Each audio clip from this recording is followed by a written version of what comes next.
Hi, I'm Aaron Dowd with Archer Services, and I'm here to talk to you today about our cedar trellises.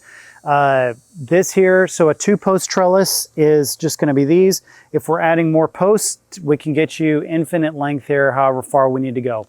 This is approximately 6 feet tall on this trellis, and these are made out of 4x4 posts for the posts, and then the horizontal beam we run as 4x4 as well. We stain these cedar wood trellises to match either something in your house, or if you have a pergola, we'll stain it. You get to pick the stain color. Also too, it is made with a galvanized panel on the back. So plants will never ever break this down. This is going to be a trellis that's very, very long lasting for you. We love to do freestanding trellises in front of a fence. That way then these vines, as they mature, they don't get so heavy that they start to weigh down your fence. Fences are very expensive, and with a vine on it, you're going to cut the life of your fence down in half. When that vine gets really heavy, it adds a lot of extra moisture, it adds a lot of insects and things like that that are just going to be crawling all over your fence and decomposing that fence a lot faster.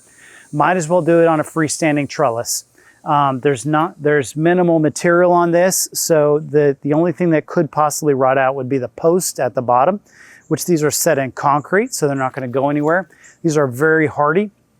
This is planted underneath a large oak tree, and I've had some huge branches land on this thing, and it's been completely fine. So they're very hardy construction, going to last you for a very long time.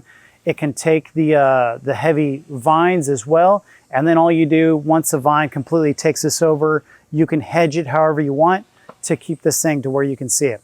That's it. I hope you enjoy your new cedar trellis. Thank you.